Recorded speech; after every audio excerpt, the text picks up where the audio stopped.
Assalamu alaikum wa rahmatullahi wa barakatuhu. Hayakallah. Inshallah ta'ala, everybody in the best state of iman, staying focused on their deen and trying to grow and be better Muslims. So, I was originally getting on to speak about,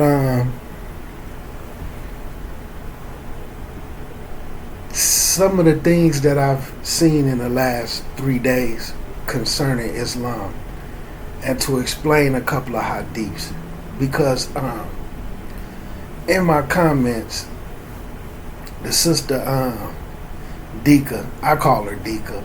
I think I might be the only person that could call her Dika, but she said something that was extremely relevant in a comment on a video about Muslim marriages failing, Muslim marriages and friendships, why they fail.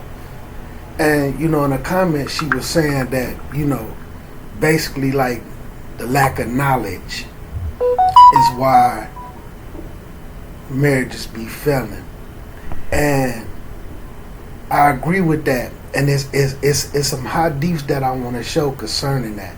And, Dika, man, and so another thing, because I was just asked a question, asked to speak about Salafiyah.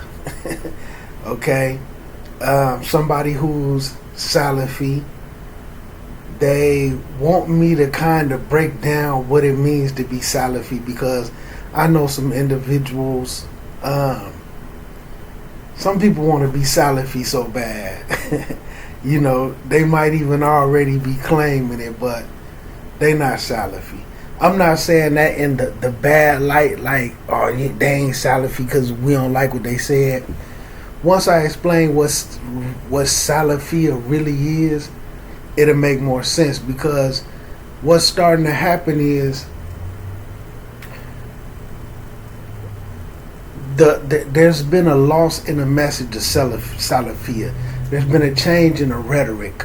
So some people just feel like Salafiyah is something that you call yourself, and it's something that you have to be.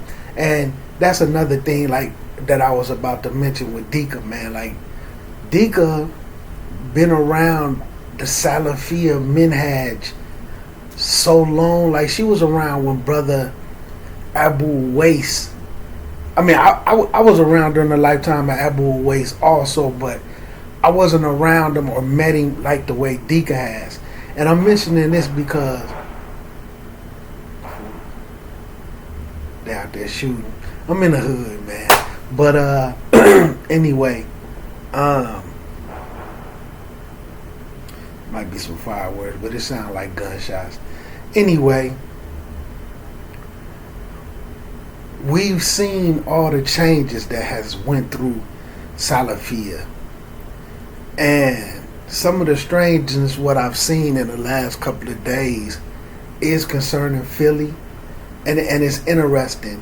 So like a lot of people don't know, years ago you used to have, like, some of the changes that you see in Salafiyah.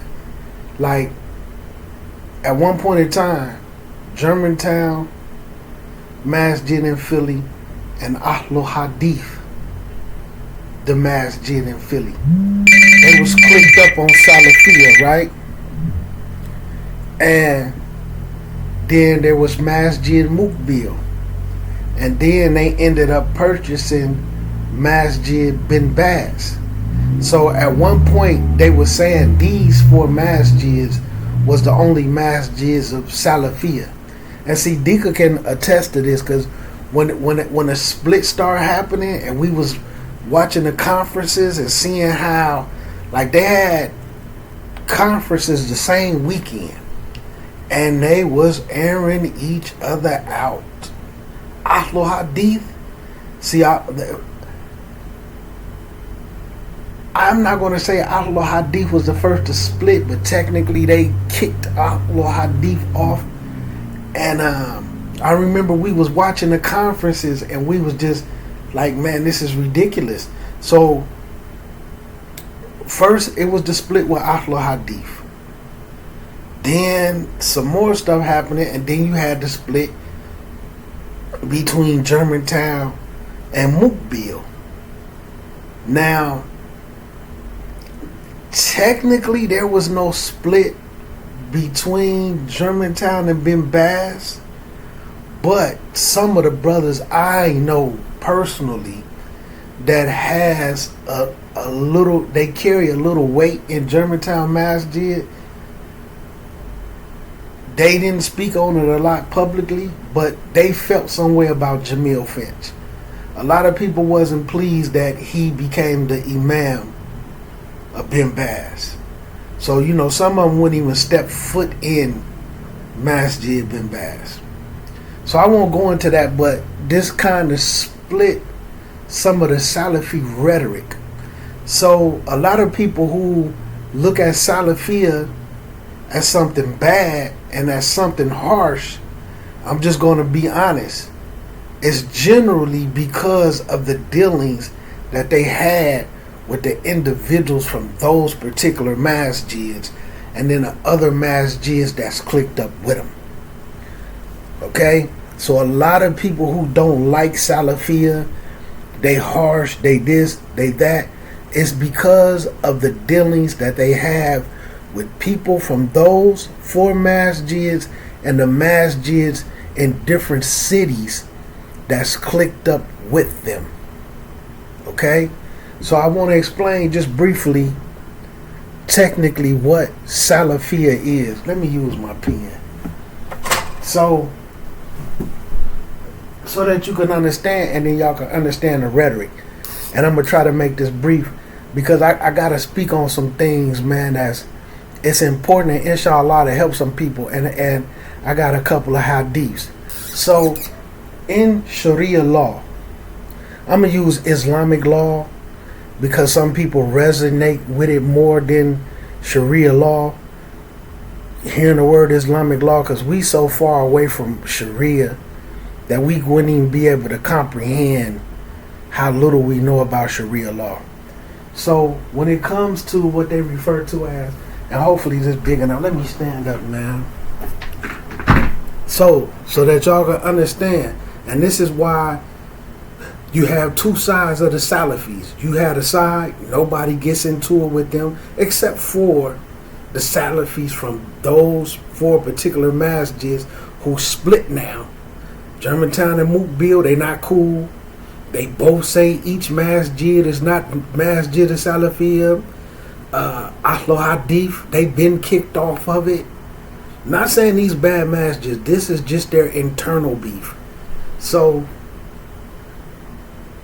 let's go to Sharia law, right? Let me slide my chair. Because you have to understand, first and foremost, Salafiyah, let me write this up here.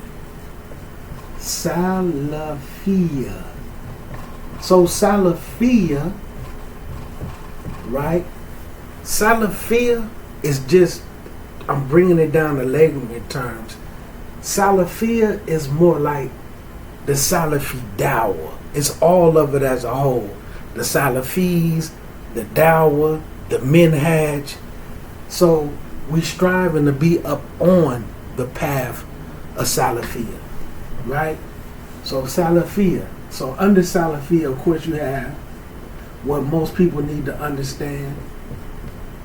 Minhaj, or as some will say, manhaj, whichever one you want to go with.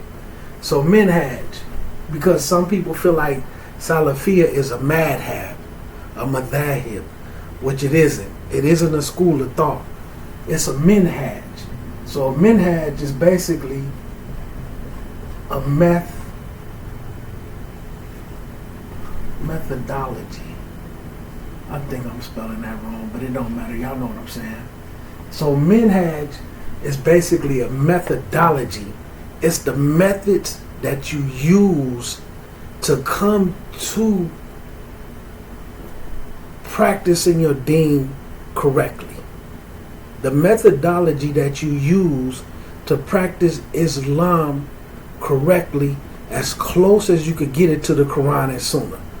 So that's what they mean by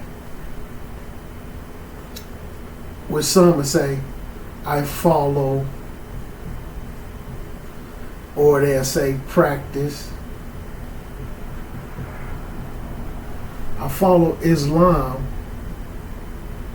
or practice Islam with the understanding, right? The understanding of the Salaf.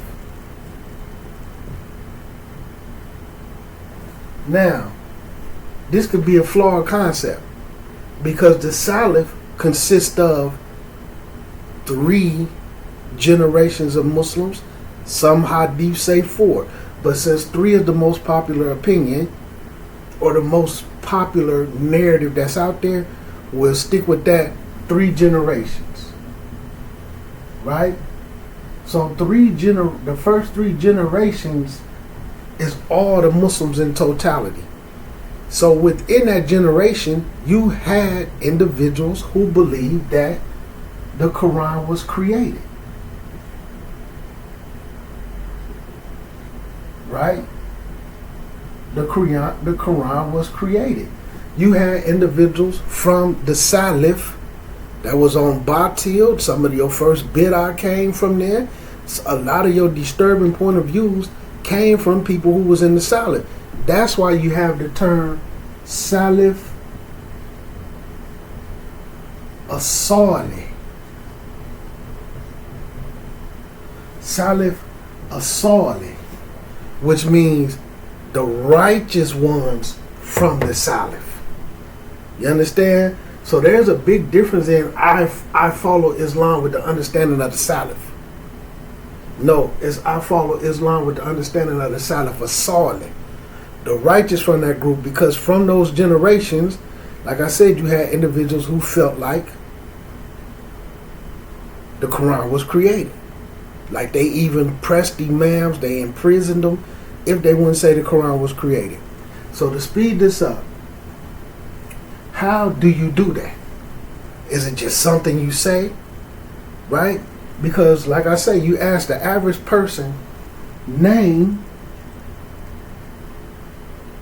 20 people,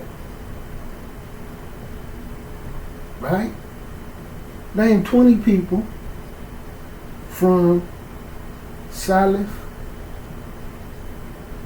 As-Salih, and then ask them what's their understanding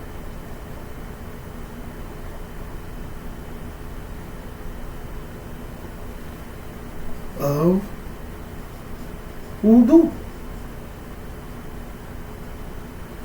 Name all 20 people and tell us what's their understanding of wudu. Because if you practice Islam in accordance with the Salaf As-Salih, with the understanding they had, name 20 people from the Salaf As-Salih and what's their understanding of wudu. One, I'm going to tell you what's generally going to happen first. First, they won't be able to name 20 people. Okay?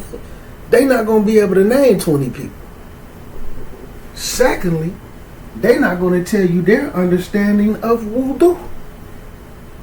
Whether they has an opinion, you could do this part or you could do that part. Okay? So for some people, it's a concept. Why is it a concept? Because during the time of the rhetoric, what they started to push was the term Salafiyah, the term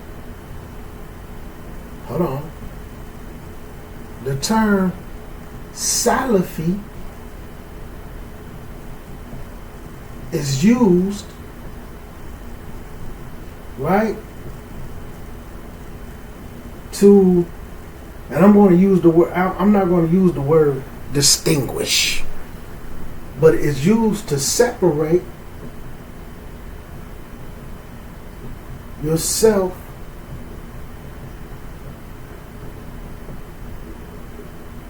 from other Sunnis.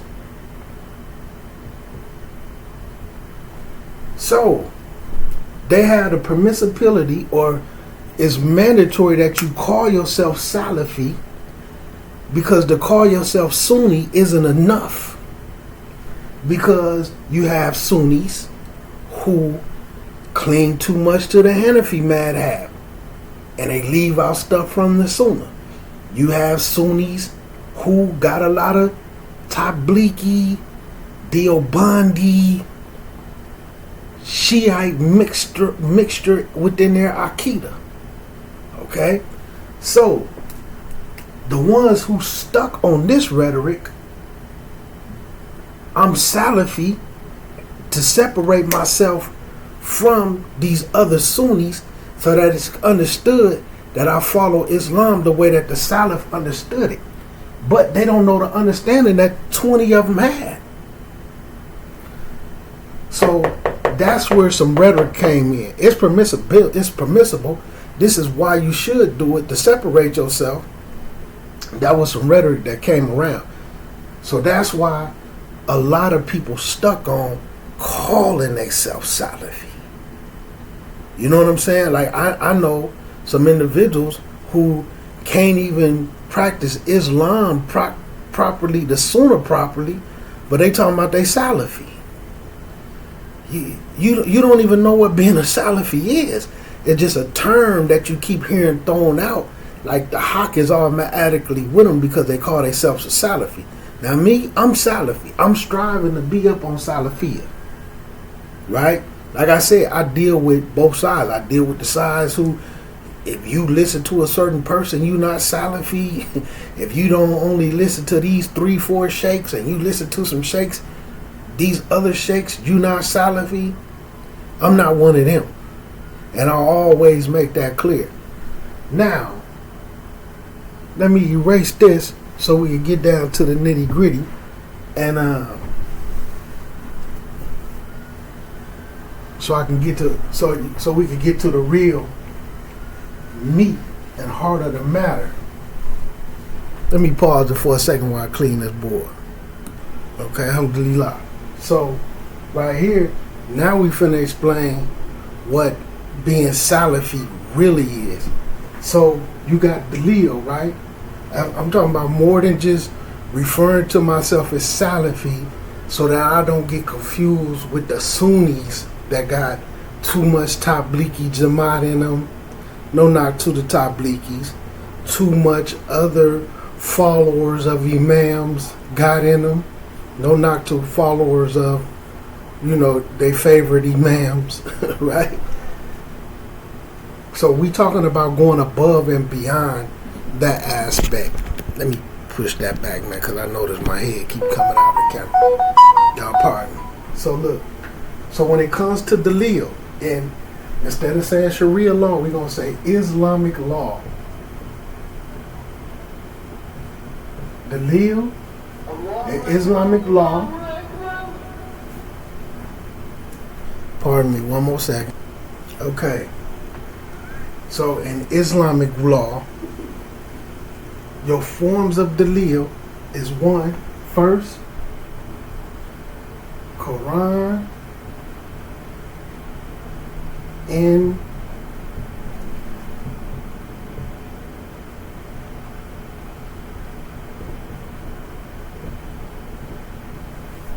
Quran interpretation, the way the Quran should be interpreted. Now, can you just grab any isolated ayat out of the Quran and use that as 100% Dalil with your own understanding? No, not all of them, because some of them have been abrogated and been replaced with something else. So you have to know the interpretation of these Quran ayats, because you might be trying to use an abrogated verse as Dalil. With every abrogated verse, there's hadiths that go with it. So those hadiths have been abrogated as well. So, and I see it when people get to arguing and then, well, the Quran say this and this hadith, this and this, but that's abrogated. You got to go to what Allah replaced it with. Just like, for instance, the stages of alcohol.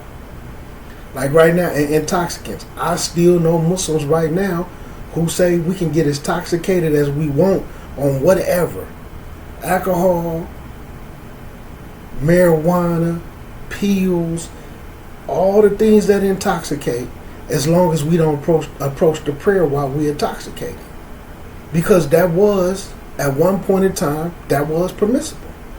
But then it got abrogated and replaced with something else. You understand? So they try to use that for dalil, but Allah changed that law. So now you can't get drunk and intoxicated at all. So that's what we mean by abrogated. But some people still try to use that as dalil. So Quran interpretation, how it should be interpreted correctly. So then two, of course, the Sunnah, or we're going to put it like this, the legal way of Nabi Allah Sallallahu Alaihi Wasallam, Prophet of Allah. Now the reason why I'm putting legal way, because due to you having the scholars of usul, the scholars of fiqh, and the scholars of hadith, they don't all agree on what the sunnah is. So some feel like a sunnah is anything that you don't have to do. Okay? But sometimes it is something that you have to do that's from the sunnah. There's certain things from the sunnah that you don't have to do, such as sunnah prayers. Okay, you don't have to do them. But then there's certain things that you do have to do from the sunnah, i.e. some hair on your face. That's why you got to know your 5 categories of rulings on the sunnah. So like I say, the legal way of Nabi Allah Sallallahu Alaihi Wasallam. And then 3, this is the part where the Salaf come in. Ijma', which a lot of people translate to consensus, right? Of some people restricted to the Sahaba, right? Consensus of the Sahaba, the Salaf, but we're going to put, of course, a Salih on there. So, if there's an issue that arises and it's not clear in the Quran, right? And then it's not 100% clear in the legal way of Rasulullah Sallallahu Alaihi Wasallam. They took a look at the situation from the Quran and Sunnah and everything that was going on at that time when those ayahs was revealed, whether they abrogated or not, what was going on when the Rasul gave them hadiths, and then they look at that and then they made a ruling on that particular thing. Now, and they made a ruling that the majority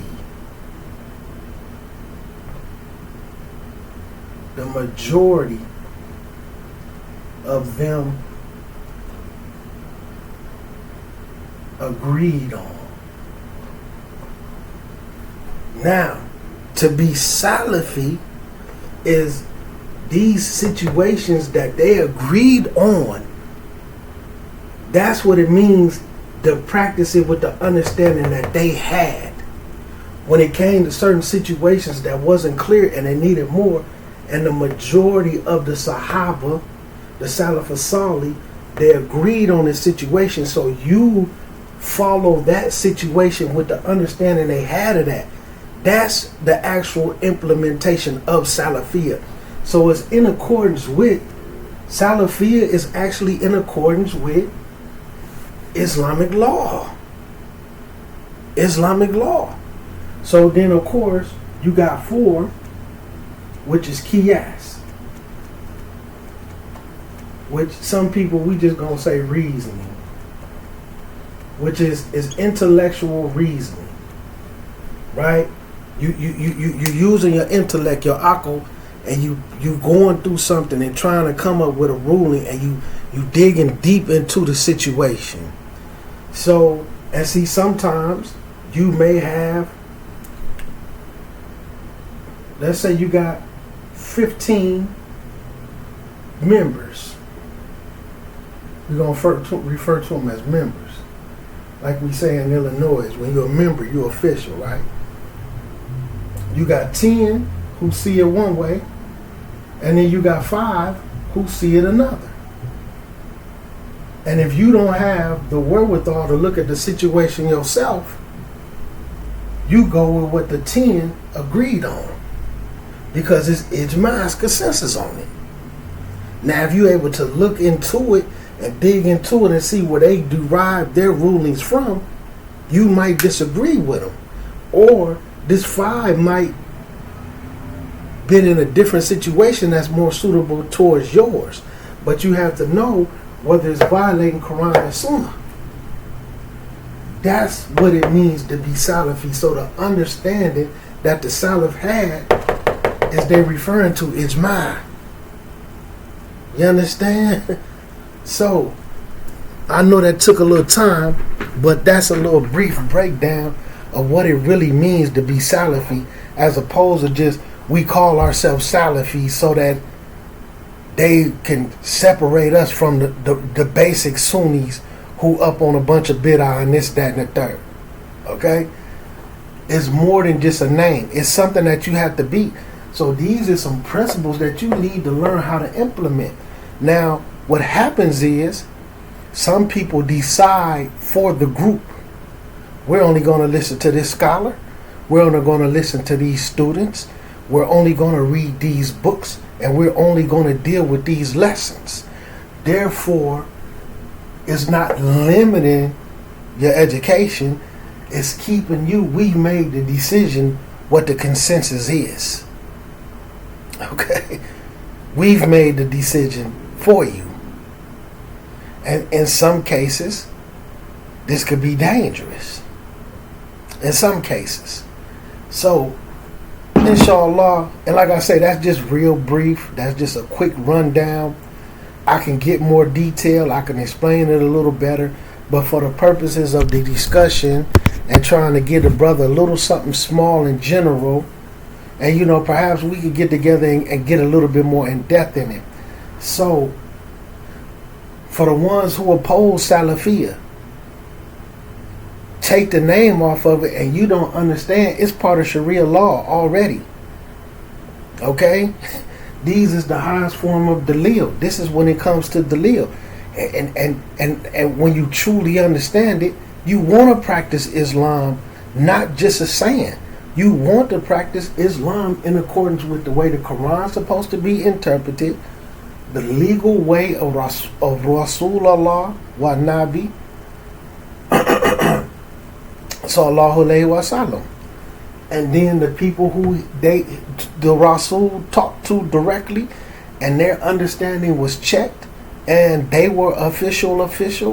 You want to have the understanding they had. I could give y'all a prime example. The way that we make Taraweeh today, the Rasul technically didn't make it that way. Okay? One, he made it, that was his masjid. When you go and look at the hadiths, when the people lined up behind him, although they did it for like a few days, he put a stop to it and said, if anybody who want to do this prayer, do it at home. Okay? But even after that, some people still came to the masjid and did it anyway. Okay? So the Rasul done already instructed them, but he didn't say nothing. He let them do their thing, and he prayed in the house. But this was just Qiyam al-Layl Tahajjud during Ramadan. There's a difference in the number of rakats. Like during Ramadan, you do them in sets of 4. Outside of Ramadan, you do them in sets of 2. Okay? So when the people kept doing it during the time of Abu Bakr, but the number is growing. Abu Bakr just left it like Rasul did. By the time of Umar, right? And may Allah be pleased with both of them brothers. And during the time of Umar, the number was increasing, but they scattered in around the masjid. They not lined up in rows like how we do. You got a group over here, one person, he leading 3 people. Over here you got one person, he might be leading 2 people. Then right here you got somebody by himself. Right here you got somebody by himself.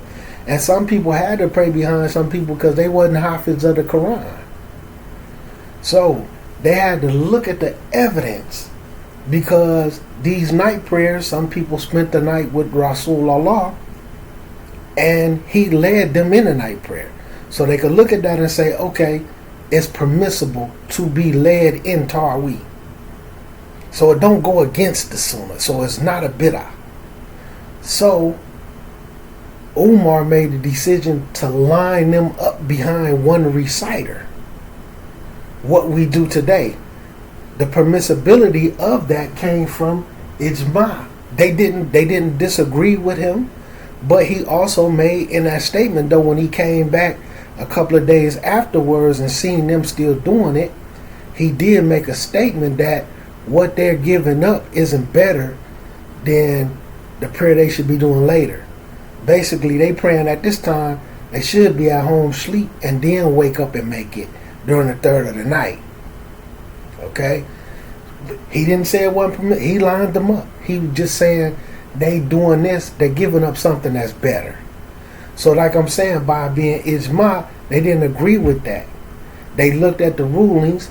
People, the Rasul led people in night prayer in his house before. There's numerous hadiths. It was more than one person who went over there and he led them in night prayer. So cool. They can get lined up for this. The Rasul allowed them to line up behind him for 2 nights. If I'm not mistaken, the 3rd night he put a stop to it. So this is where the permissibility, but that's part of ijma. So some of that understanding, so even with the people who act up on it, they don't understand. That came from the concept of Salafiyah. But like I say, I understand they hate Salafis and feel some way towards a Salafi because of interactions that they had from this particular group that feel a way that they feel. And I'm cool with some of them brothers, okay? So now let me get to what I wanted to discuss. Alhamdulillah, inshallah. So, like Dika said in that comment, man, about knowledge, right? And people are starting to lack knowledge, okay? And it's unfortunate. So like on Fridays, Saturday and Sundays, and I'm going to try to answer this with taco. Not all the time, but generally, for the most part, I listen to at least mandatory 4 different cook bars, right? Is sometimes it be 3, but I get in at least 3 for sure, and then sometimes it's up to like 6 or 7. Some of them, if I don't catch them during that weekend, I catch them during the week. But like on Friday, due to the time zone, I'm able to catch like 2 cook bars before Jumu'ah start, or even at least 1. And then I listen to 2 after that, or I catch the rest of them on Saturday. But anyway, I'm listening to an imam, and during the cook bar, he said something that was profound. He was referring to how the Muslims is starting to become passive in everything. We just starting to become stand around observers and just letting the deen pass us by. You know, we don't stand up for justice. We don't do nothing. And he's in Philly. So he was speaking on how a group of some young people protesting the universities again because of Gaza and what's going on in, you know, the wars and stuff, right? So he was saying that a police officer snatched the hijab off of a young Muslim girl. And he was like, we don't even speak out about it. We don't say nothing. We ain't finna go. You know what I'm saying? Like, we ain't finna hold up a sign. The Muslims not saying nothing. And he was like, it was a time.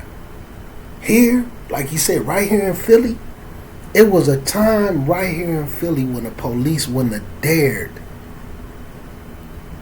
to snatch a hijab off of a Muslim woman's head.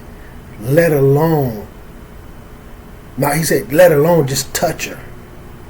But now, because the Muslims so passive, we don't say nothing, and basically they having pride in the biggest dope dealer in the whole city is Muslim. You know what I'm saying? Your favorite rappers and your big rappers and stuff like that. This part a little extra with me throwing in from other good bars and conversations that we have with other people. They taking more pride in the rappers, whether they dean it or not, that whether they Muslim or not. You know what I'm saying? But, you know, and like he said, you know, the Muslims is fighting and killing each other. They selling each other drugs, and we don't say nothing. You know what I'm saying? Now, another imam, I'm listening. I mean, this was strange to me. So I'm listening to, and a lot of this boils down to knowledge, man. So another imam who's in New York, but he's from Philly, was doing a Q&A. Now listen to this question that one of the questioners asked him.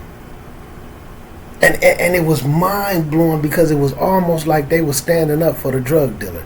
So basically, the question they asked him was, they broke down a scenario. There's a big drug dealer in the neighborhood, in the area. So one of the Muslims got sick and tired of him selling drugs and don't want to move out of the area. So the Muslim went and drove down on dude and took all his drugs and took all his money from him and basically shut him down that way. And they drive on a Muslim talking about, you can't do that. You can't be doing that. And he said that the Muslim said, this money is better in the hands of the Muslims. You know, this money has served us better than what they doing. They just gonna buy jewelry and drugs and alcohol. Okay? So they asking him, is it permissible for him to do that? Can he take his money like that? It's almost like they in defense for the drug dealers who's also selling drugs to the Muslims. And you know, the imam was basically like, look, all I'm going to say is this.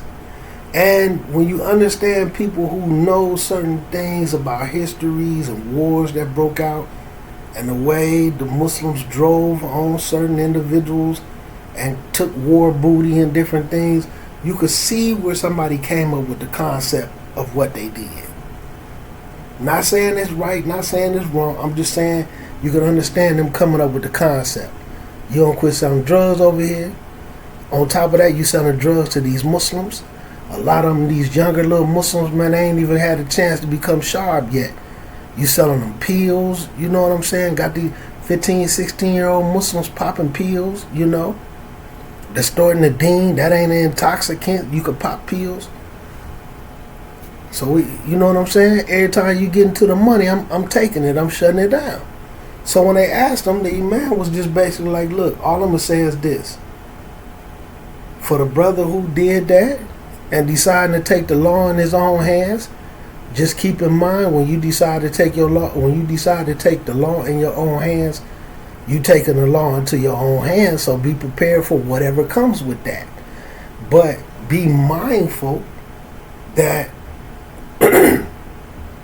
these people might come back and take it out on people that's at the masjid that ain't got nothing to do with it. You know what I'm saying? They might come shoot up the masjid or something that you go to. So when you make these type of decisions, you need to have some type of protection for them. But he said, and I'm going to add in, when you have somebody blatantly just destroying the Muslim community to the point where the police not doing nothing, you know, then on top of that, the same person who's selling the drugs, who doing this and that, might be Muslim themselves. and something needs to be done, you almost can't fault another person for doing something. At least he's trying to do something. Maybe the community should get with him and come up with a more plan that's a little safer to get these drug dealers out of the neighborhood. But at least he's doing something. But it's blowing my mind because I remember a time, these type of questions, I don't have a problem with the questions, but it was a time, man, when these type of questions wouldn't even have to be asked. It wouldn't even have to be discussed. You know what I'm saying? Muslim drug dealer, man, turning the community out, wrecking the community with drugs, just to take the same money and spend it on in the clubs and kicking it, expensive alcohols and champagnes and bags for unpermissible women. You know what I'm saying? Like, just hearing both of them, two imams, both of them from Philly, one just in New York. And this happened within days of each other. And just a name that Philly used to have for itself. Like, a lot of people don't know this. It's always been funny to me. Even when I used to be around there, I used to make fun of it. Not in a bad way. But see, a lot of people don't know that Germantown Masjid Nabawiyah, a lot of people don't know that means the Prophet Masjid. You know what I'm saying? That's the Masjid in Medina. That's the name of it, Masjid Nabawiyah, the Prophet's Masjid. And just the nerve, like, y'all name this the Prophet's Masjid? But a lot of, because some people so used to hearing Germantown Masjid, or they don't know Arabic, they don't know that Masjid Nabawiyah, like Nabi, Prophet's Masjid. And they used to actually refer to Philly as Medina. Not a lot of Muslims did. I'm not just saying specifically Germantown. And I used to laugh about it, but the name that it had, and then just to see what it done became as far as corruption. But you got so many students. You know what I'm saying? You got so many qualified people to teach. Classes all over the city. Every day of the week almost. All over the city, man. And it's just ridiculous. And, you know, and it blew my mind. So, and I'm gonna end on this, man, because I want to speak on this. I got a couple of hadiths. We're gonna use Sahih Muslim, man. Show a little love to Sahih Muslim. Now this is concerning like the marriages, the friendships. I want to show a couple of hadiths. And then there's one, this is a real long, beautiful hadith. One day I might read the whole thing. But basically, there's a point of it where it says, the Rasul Allah sallallahu alayhi wa sallam said, Allah will help a person so long as these individuals is helping their brother or their sister in Islam, right? And then it says, so whoever follows the path of seeking knowledge, Allah will make a path to paradise easy for them. And no people gather in one of the houses of Allah, or gather somewhere in the houses of Allah, reciting the book of Allah and studying it together.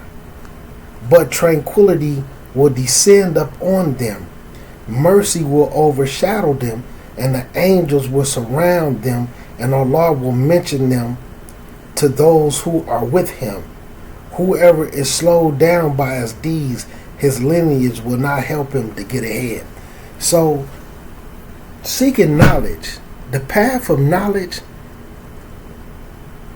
Allah makes the path to paradise easy for you. Because you know how to practice Islam. That's why they always say a talib of him is a talib of Jannah. Because he know how to bring the stuff out of the books into fruition. See, a lot of us just being Muslim and we have rhetoric on our tongue. We Salafi, we the Ash'ari, we the Sufis, we this, we that, but they don't know how to put any of that into practice. I'm a Sunni Muslim, don't understand no hadiths, might even say hadiths is fake. But you a Sunni Muslim, as in you follow the Sunnah of Prophet Allah Sallallahu Alaihi Wasallam. But hadiths is fake because they don't have knowledge. You understand? So listen at some of these scenarios that I'm explaining. It's because the Muslims don't have knowledge, man. Same book. This is in volume 7. Now check out these hadiths about marriages, because I want to say this before I speak on this. This week I done had 3 incidents. I'm only going to speak on 2 because I spoke to the couples. I'm not going to speak on details, but I spoke to the 2 couples and they allowed me to speak on it. And I'm saying this. One couple is going to make it and the other one isn't. The third couple, I'm not even going to discuss them. You know what I'm saying?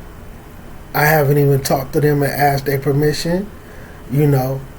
And they listen to this so that they're going to know who they are. But, so one couple going to make it, the other couple isn't. But I'm going to speak on some of the reasons why.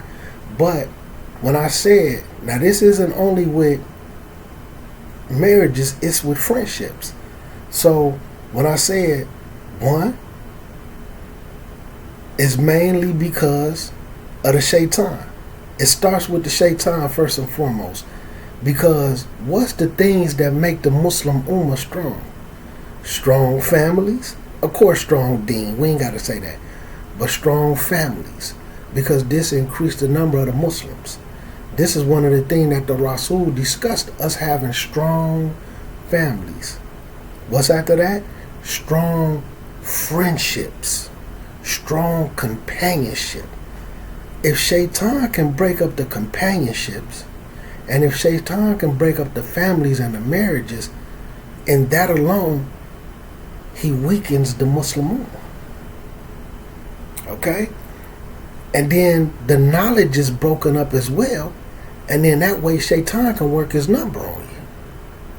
You understand? Because you don't know nothing, you don't know no better.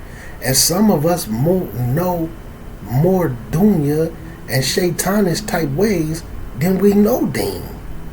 This is just a reality because we come from a real devilish, wicked, just totally super duper dumb environment. You understand? So look at these hadiths though. So one, where it's saying it was narrated that Jabir said, I heard the Prophet Sallallahu Alaihi Wasallam say, the throne of Iblis, right, Shaitan, is up on the sea. And he sends out his troops, the Shayatins, right? Shaitan sends out his Shayatins, his troops, his demons. You know what I'm saying? He sends out his troops to tempt people. And then the greatest of them, in Shaitan's view, is the ones that cause the greatest amount of fitna in sowing seeds of dissension. Okay? Sowing seeds of dissension. They want friendships to break up. They want brotherhoods to break up. They want families to break up. Now, if you don't have knowledge, and then on top of that, you falling into these things, and now you really obeying shaitan, and you're disobeying Allah Azza wa Jal, now you got to deal with what comes with disobeying Allah Azza wa Jal. And that's why I read some of them ayats from the Quran that I did. But the greatest in the eyes of Shaitan is the one that's best in causing this great fitna of sowing seeds of dissension.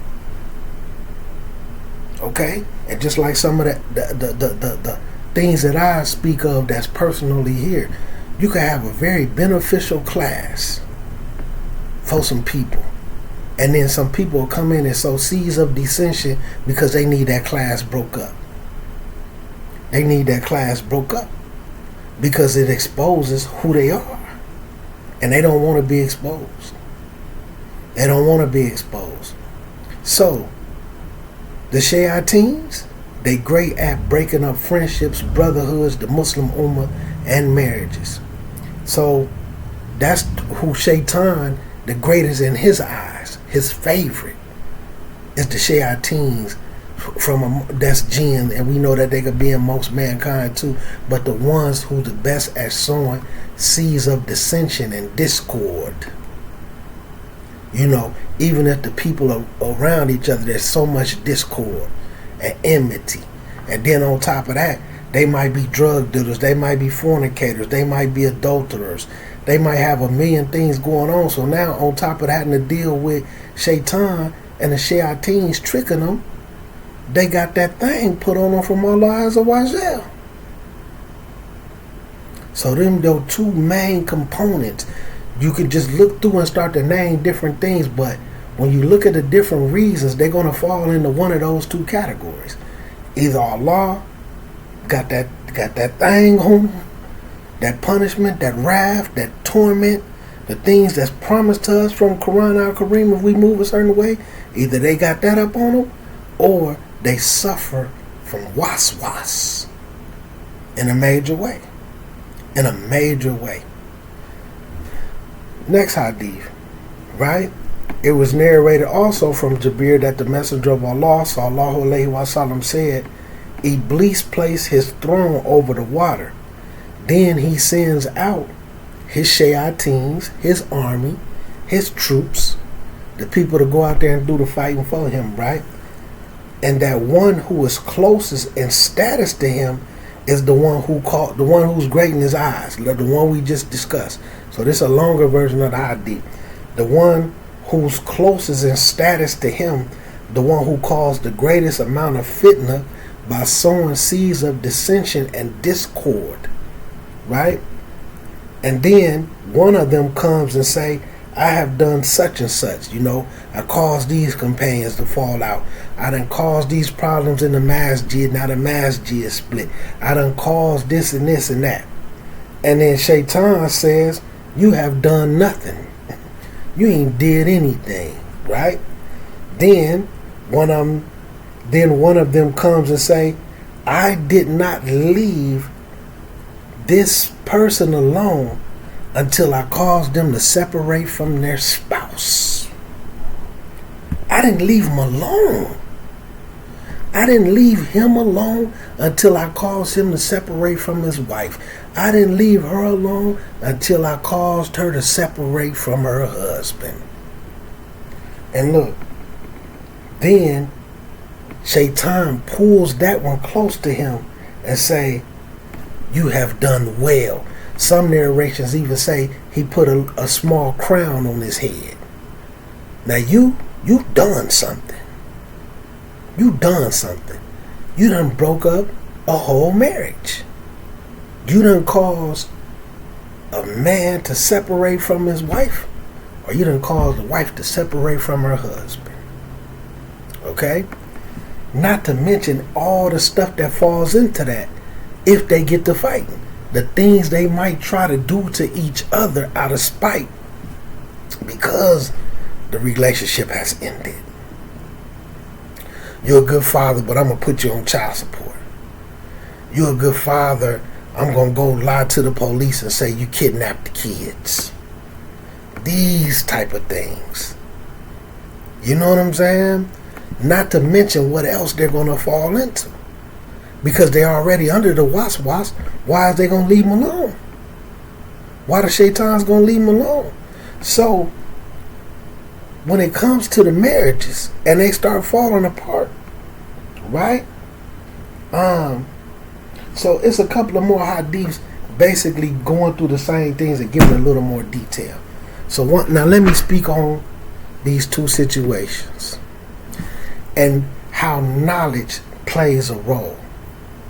Muslim couple, nice little family, some accomplishments, doing well, okay.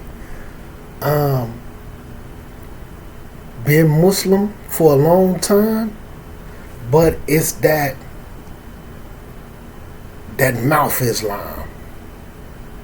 It be stuff that don't even, basically that Zindiq stuff, like what sounded good in Christianity, what made them a good Christian, they think those exact same things make them a good Muslim, basically. Okay? Man, we do this and we move this way and we act like this, man. That's fake Christianity first and foremost. That don't come from the deen. So they in that category. They don't really have no knowledge. So we sitting down, right? We're on FaceTime so we can see each other. And we've brought in like the Quran ayat that I discussed. But I'm going to show y'all how I like to do it. For the sister side, I like to bring in a male relative from her side. And then from the brother side, I like to bring in a female relative from the husband side. So you bring in two family members. And I'm going to be honest, when I choose a female, I choose two. Bring two females that's going to be righteous, and they're going to come in and we're going to mediate this thing. Because, sometimes with the female in Islam, you got to have two females as a witness, do the things I won't say, which people need to keep in mind when they dealing with wives and things that's said. So I have bring in two females. Because generally, if he bring one of the male guys in, they gonna rock with him. That's his homie. Just like with the female, she bring in her favorite female cousins or her sisters, they're gonna rock with her automatically. So I have her bring a male, and I have him bring two females. Right?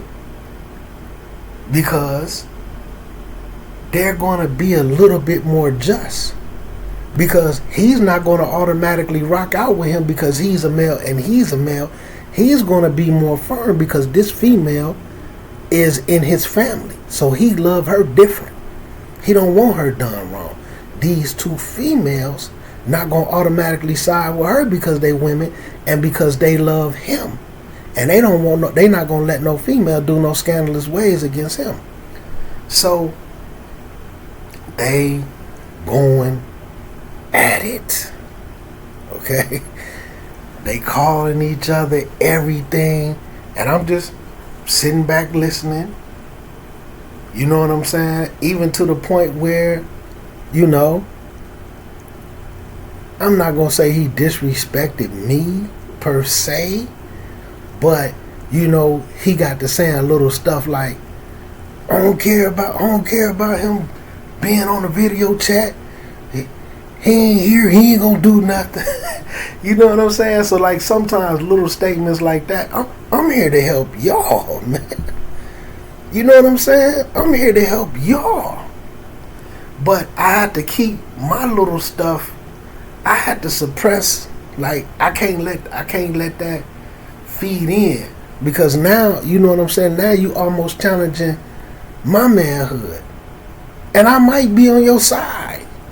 Because I'm telling you, in certain situations, I done seen men do that because the imam is there and say little stuff like that, and then the imam feels some type of way inside with the woman. So, he just, I don't care about him being on there. He ain't here. He ain't gonna do nothing. Because they started getting violent. And it was like this little glass candy dish type thing. The sister picked it up, talking about she feel like going upside his head, and I'm telling them, hey, y'all calm down, y'all go make wudu and come back. So then, the other people in the room, I mean, listen, they was going at it, calling each other out of their name, saying disrespectful stuff, bringing up ex-relationships and all this other stuff, man. I mean, it was something else. So I told, I did them like, let them go at it. Just don't let them fight. So they going at it. And then they finally got to a point. I'm telling them, hey, y'all calm down for a minute. Let me just say something. And then when I would sit down and try to say something to him, soon as he might say 3 words, he'd be like, man, all I'm trying to say is, she right back at it. So then I'd be like, oh, okay, I'm going to let her speak. Then she'd try to talk. She'd be like, see, he always do that. See, the thing about this is that neither one of them get a word out. Neither one of them. So I let them do like this again. I'm talking about probably about 20 minutes. So boom, they're a little tired. They won't listen to me. They won't go make voodoo. They won't pause, sit down. So they finally tired. So once they got done talking, I said, okay, I'm going to start with you. What did your wife just say to you? What was your wife just saying to you? He couldn't even tell me. The stuff that he was able to mention was the name she called him, the little hurtful stuff that she said. Because when she would try to say hurtful stuff, he would in turn try to hurt her back, so he'd say something hurtful. But I said, okay. Outside of the name calling, what was her point? What was she trying to get you to understand? And I told him, answer with taqwa. You know what he said? I ain't gonna lie to you, I don't even know. So I said to her, what did he just say to you? Well, his mouth, he always trying to say, no. What did he say to you? It was the same thing. But see, the difference was, he was saying specifically what she called him and said, but she would translate things that he never said as into, this is what you trying to say. Like, dude made some type of statement like, you always coming home with food for yourself. She interpreted that as him calling her fat. Well, see, he always trying to call me fat. I was like, hold on, when did he say that? Well, he said I'm always bringing food for myself and nobody else. No, he wasn't calling you fat. He may have been implying that you was selfish, but not fat. So that was kind of the difference. She wasn't taking what he said. She was just coming up with what it made her feel like he was trying to say. But outside of that, okay, so what's the point that he's trying to get across to you? Answer with taqwa. She didn't know. And the reason why neither one of them knew what the other one was trying to say, because of it.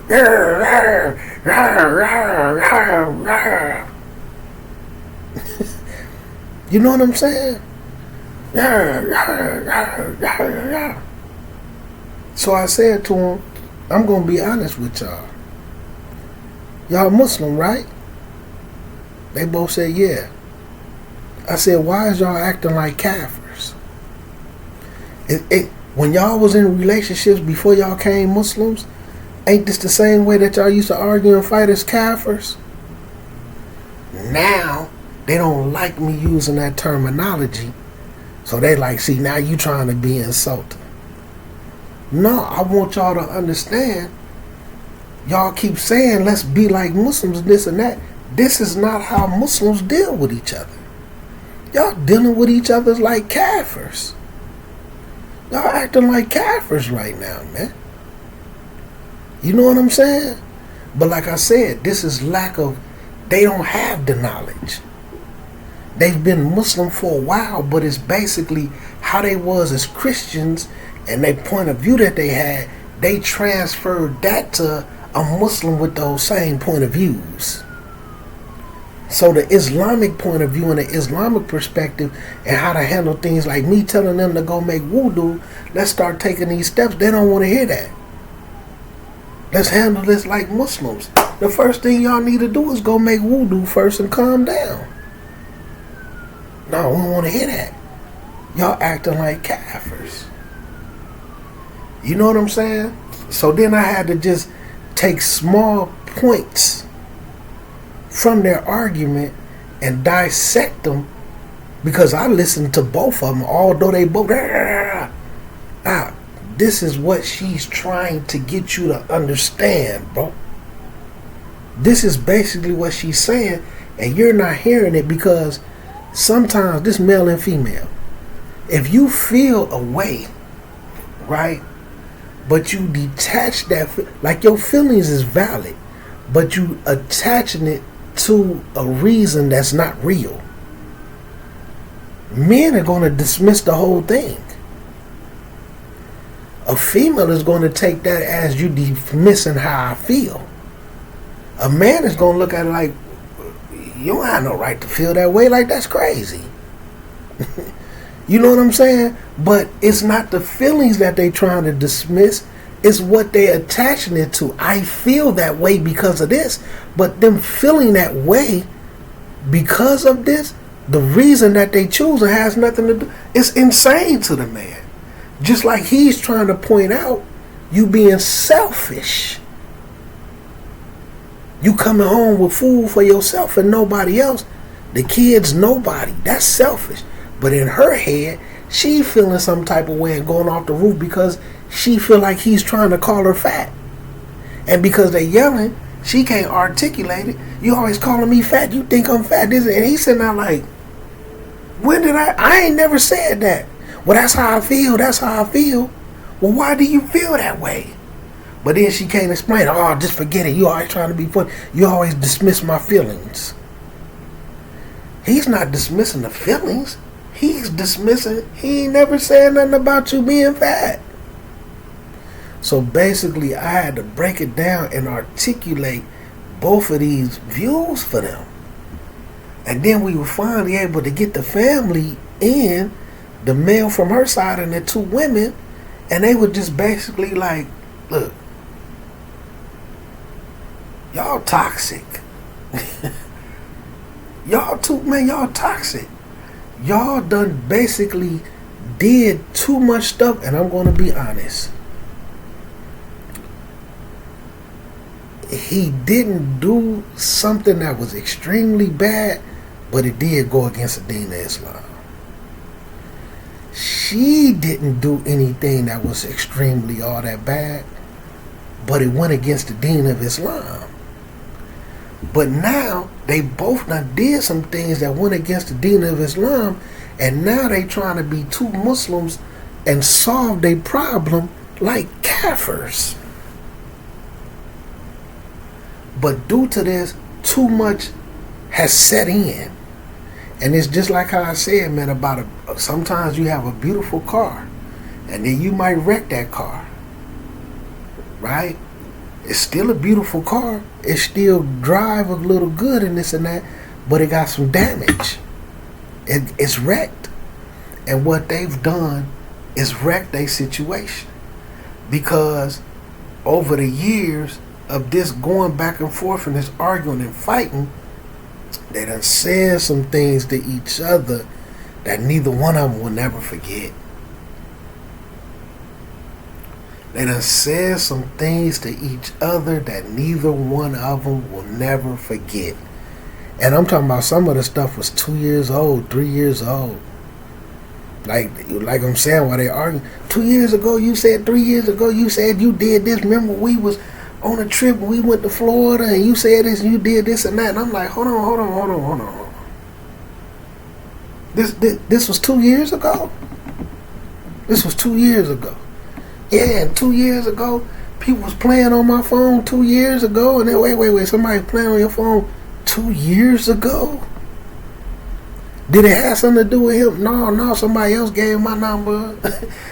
But they was serious. And then he doing the same thing. I'm like, hold on.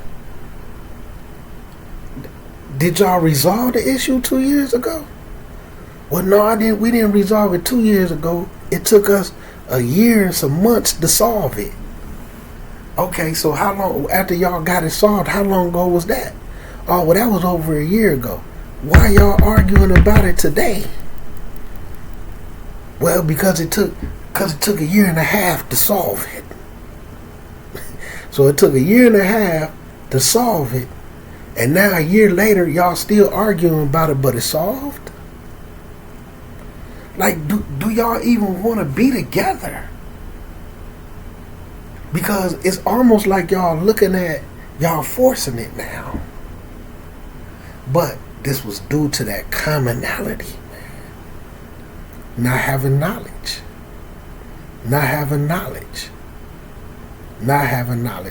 And then I had to say to him, when you pick that glass thing up, I'm talking about, they was in each other's face. They jumped up. You know what I'm saying? I'm going to tell you something. They jumped up like two men. Okay? They jumped up, man. I'm talking about they jumped up and was in each other's face like two men. And the thing that blew my mind, it almost broke, it broke my heart a little bit, because she said, I ain't scared of you. I've been beat up by a man before. And then he turned around and said, he beat your A because you needed your A beat, just like right now. He told her, yeah, and he beat your A because you needed your A beat, just like right now. But this was the sad part. Her feelings was valid. She really didn't need her A beat. He was bogus. But in my head as I'm watching it, had the family members not been there and I wasn't on the screen, they would have locked up. They would have tussled. I don't know how bad it would have got. It ain't a doubt in my mind that they wouldn't have tussled. And when I seen in him, he wasn't above tussling with that sister. And look, listen to this. He had on a thobe and kufi. She had on an all black overgarment and kimar and everything. They looking like a picture perfect Muslim couple when it came to attire. And they standing up about to lock up like two men. And I'm telling you, my heart dropped when she told that brother, I ain't scared of you. I've been beat up by a man before. Told him bigger than you. I've been beat up by a man bigger than you. And he said he beat your A because you needed your A beat just like you need your A beat right now. You know what I'm saying? But they looking like the picture, like they going at it like this in thobes and kufi and stuff. And I'm just looking at them like, man, y'all is ignorant, man. Y'all ignorant. All the Islamic advice I'm giving, they ignoring all of it. Now, alhamdulillah, we was able to bring it down to a resolve. We was able to bring it down to a place of peace and send them to their neutral corner to allow them to sit down and sit on it for a couple of days and decided they really want to be together. He in the way of her plans, she in the way of his plans. You know what I'm saying? But none of their plans involve Islam. And see, in my video when I was talking about success as the Muslim couples that have success, and I said I was going to explain why I'm using the word success. See, in success in Islam is when you on that path that leads to Allah Azza wa Jal, and you get blessed with Jannah. So when you have a Muslim couple that's able to guide each other and help each other maintain their Islam to the point where they headed to Jannah, that's alhamdulillah, that's a successful marriage. But when you have two Muslims together and all they trying to do is accomplish a whole bunch of dunya. We trying to get to the bag. We trying to become millionaires. We trying to build generational wealth. Y'all trying to do everything but get to Jannah. That's cool. That's alhamdulillah. But focus on Jannah first. But all I can see is shaitan all through their whole ordeal. And a lack of knowledge of how to handle it and certain things. And could tell like some of the stuff that they was fighting over, although it may been 2 years old and this and that, they never made Tawbah about it. So they never got that up off of them, whether they felt like they was right or wrong. The simple fact that y'all two Muslims and y'all sitting up here calling each other unthinkable names. You know what I'm saying? Unthinkable names. And the simple fact that he was standing up in front of her ready to throw them hands. And it wasn't like a situation where he was just finna, tie her up and hold her down to keep her from putting hands on him. They was finna squab. They was finna have a real squabble. He wasn't above squabbling with her. Real talk. He wasn't above squabbling with her. You know what I'm saying? That kind of scared me. Not, we could take the fact that she's a woman out of it. This another Muslim, kid. You finna squabble with a Muslim over something that you did was wrong. Over something that you did that you should have knew better. And by me talking to him, he knew what he did was wrong. He knew he was in the wrong. But you best believe, you know what I'm saying? When she picked that thing up and was talking about she feel like busting him in the face and all that, man, that man told her he'd choke the life out of her, and I just want to choke the life out of you right now. So to bring it down, when I got into a place when I said to her, when you picked that little candy dish thing up and said you wanted to go upside his head, do you think that thought came from Allah? Where do you think that thought came from in your head? You don't think the shayateens and shaitan whispered that in your ear? You don't think that was whispered into your nafs? And when you sitting up talking about you want to choke the life out of her, you feel like choking the life out of her, where do you think that thought came from? You know what I'm saying? You think Allah put that in your mind? Let's be real. Y'all need to go make wudu and take y'all kafir acting butts to bed. I'm not calling y'all kafirs, but y'all dealing with this situation like kafirs.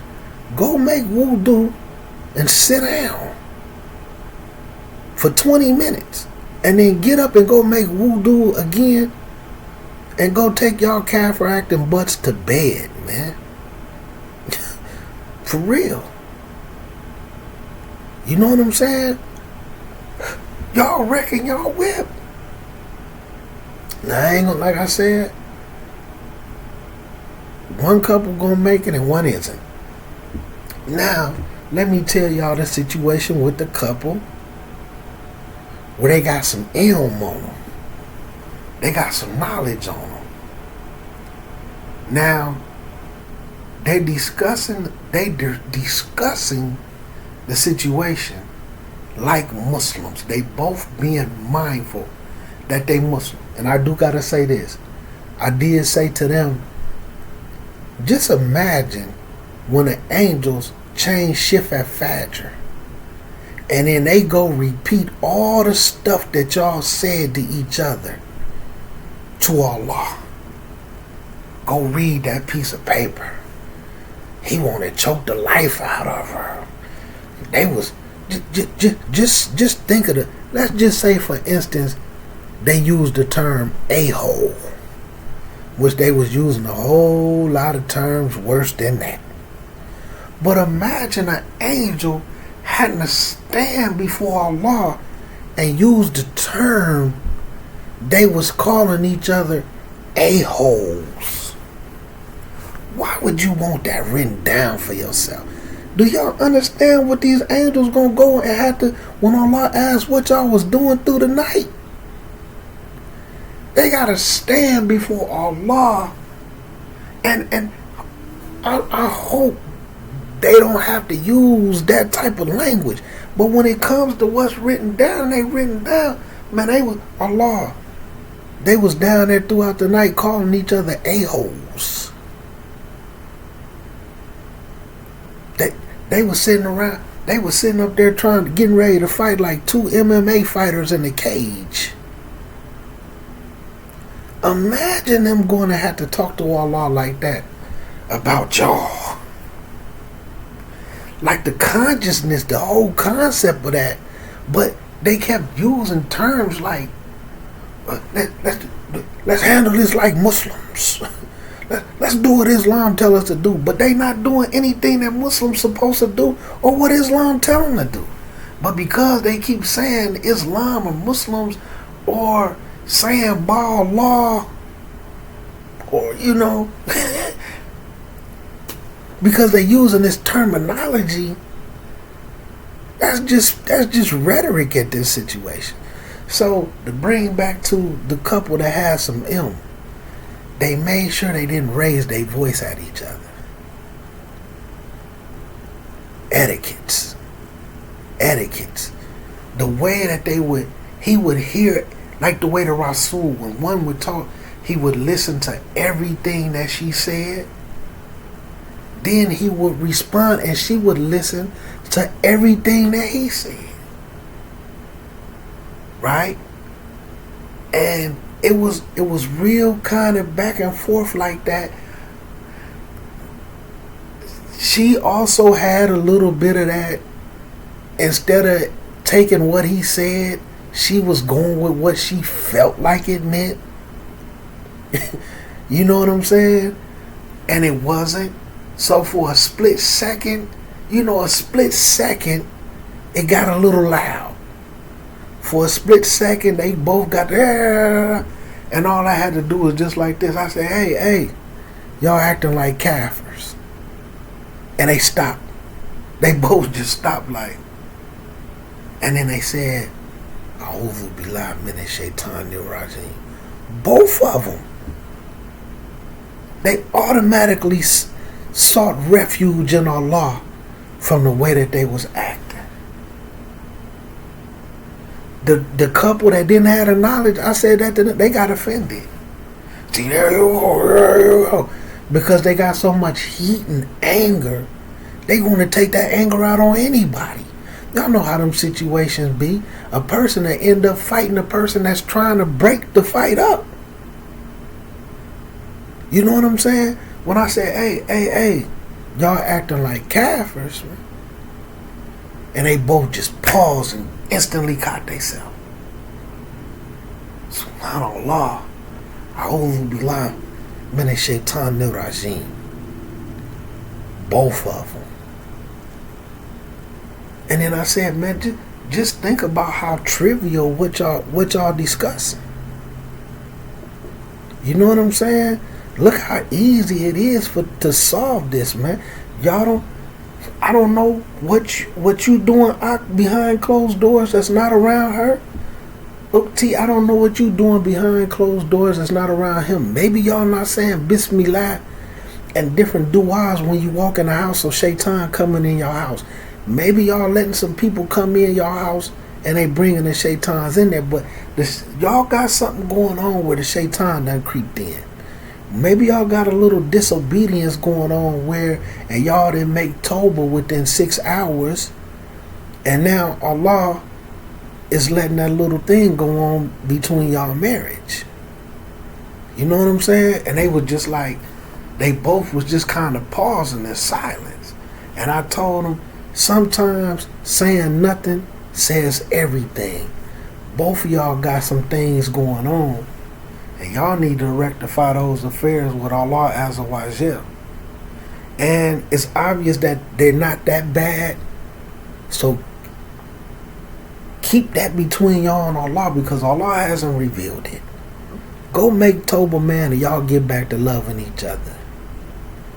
And it could have been just a little bit of anything, you know, responded to somebody, DM, brother DM, you with your Wakil, you sexy. And they may responded, you know, he may jumped in the inbox or something, you know, may have said a little something to somebody at work, something real trivial. You know what I'm saying? Something that really didn't mean that much, but in Islam it meant a whole lot. Something they just overlooked. You know what I'm saying? May have had a conversation with one of brothers, you know. You know, they sitting around talking about some big butts and a smile, and he indulged, and she could have been around somebody talking about muscles and gray sweats or something, you know, with her little maybe non-Muslim friends, you know, just little conversations that people have. Issues was resolved. Issues was resolved. You know what I'm saying? Issues was resolved. You know what I'm saying? And I'm going to say this, man. With that other couple,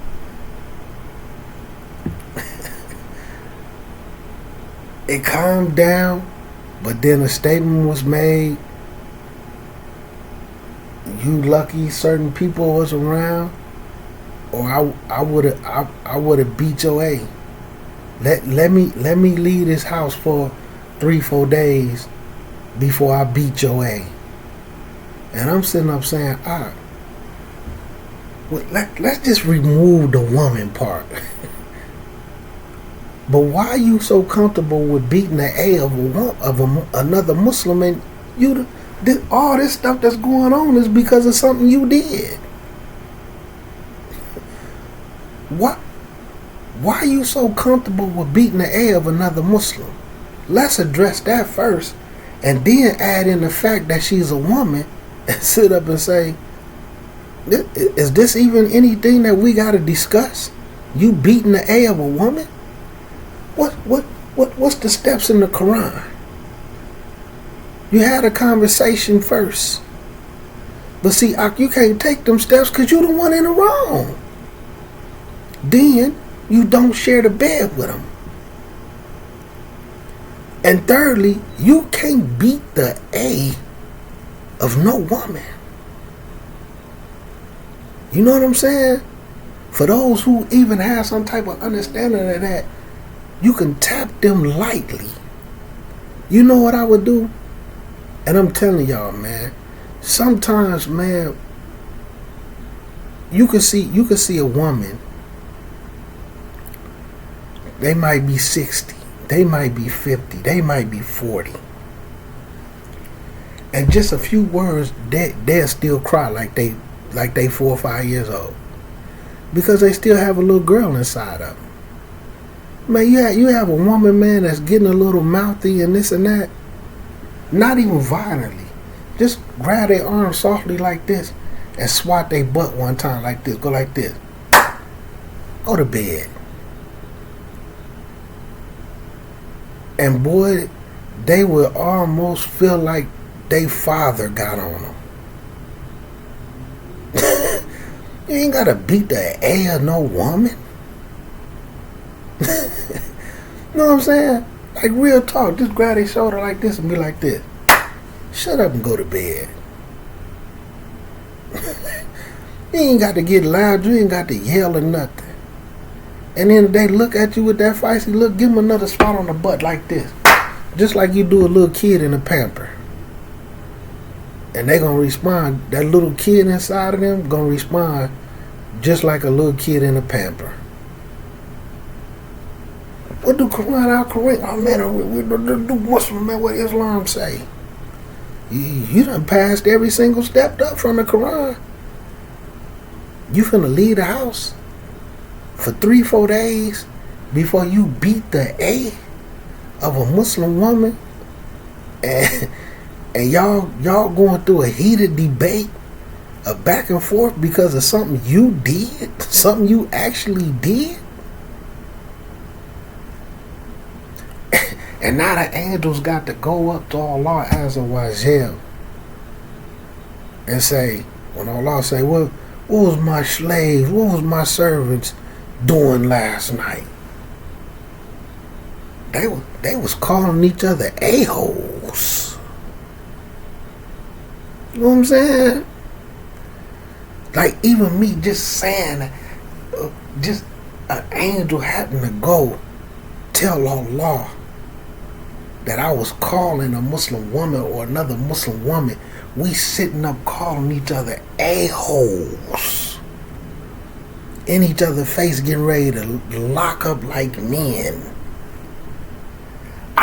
Wallahi, I feel a little funny in my chest right now, the thought of an angel having to say that to Allah about me.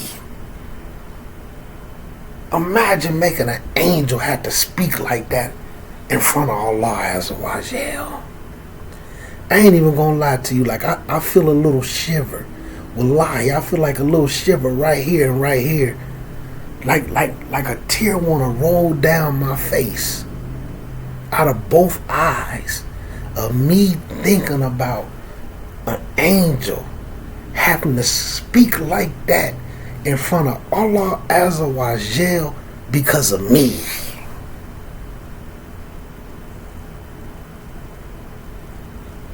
SubhanAllah, damn, man. So you know, alhamdulillah, man.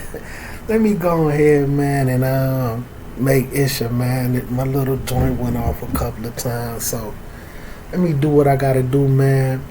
Y'all Muslims, man, stay mindful of the shaitan, man, and the shayateens. They always trying to sow seeds of dissension and cause discord and break up what the Muslims have going on as far as friendships, brotherhoods, siblings, things at work, classes, masjid functions, right? And the best of them, those is the ones who some of Shaitan favorites. In his eyes, you know what I'm saying? Them the creme de la creme, the ones who do that. But then the ones who actually able to stay in a Muslim man's ear until they do some things in their marriage that cause them to have to separate. Or with the Muslim sister, do things and constantly whispering in her ear to the point where it caused them to have to separate. And like I said, I didn't leave them alone until I caused them to break up. Until I put enough enmity in a marriage where they not talking to each other.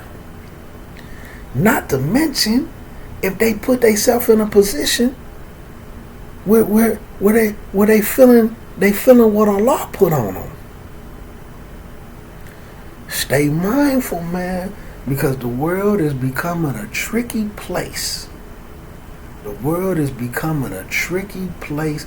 And Allah Azza wa Jal, alhamdulillah, through his mercy of sending the Quran al-Kareem as a mercy to us.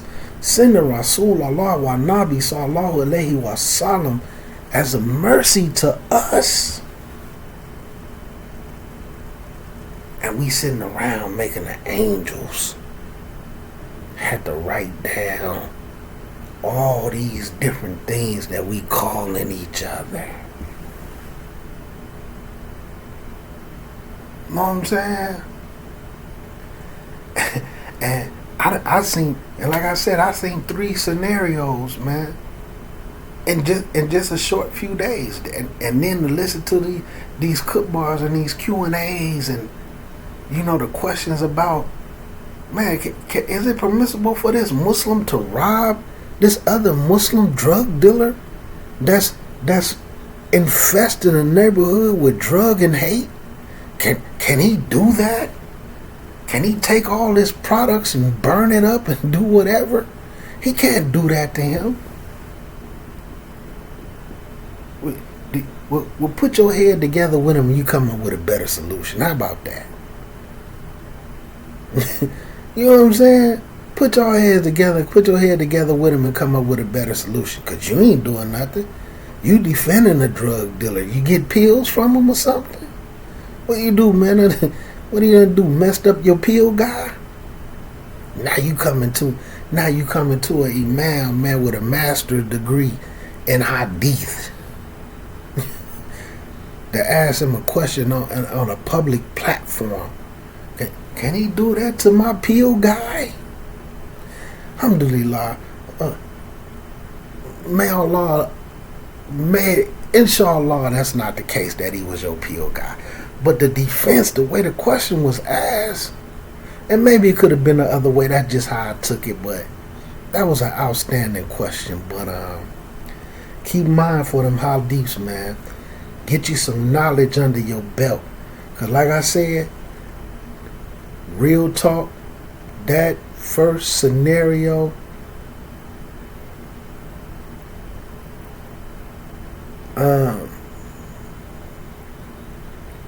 we talking about a couple of hours. The ones that had some about 30 minutes, 30 maybe 40 minutes tops, and it resolved themselves with a few words. SubhanAllah. Y'all acting like kafirs. And the beauty of them just to know, to sit back, and at the same time, A'udhu billah minash shaitanir rajim. I was impressed because it wasn't planned. They didn't say it like twins where every word, but they both were saying it. You know what I'm saying? I was impressed. It was enough for me to say, now see, but I know them. That's what knowledge do. They know how to be Muslim, B. Y'all know how to be Muslim, man. Now, whatever y'all got going on, knock it off. Knock it off.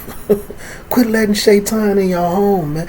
Quit doing things where the angels ain't around, where they can protect y'all from the shaitan and the shayateens. This scenario, what y'all just happened, man, when the angels had to go report that to Allah Azza wa Jal, that's gonna sound beautiful. The whole mannerism, the way they dealt with each other, they knew how to be Muslim. But Assalamu alaikum warahmatullahi wabarakatuh. Be mindful, brothers and sisters, man. Be mindful.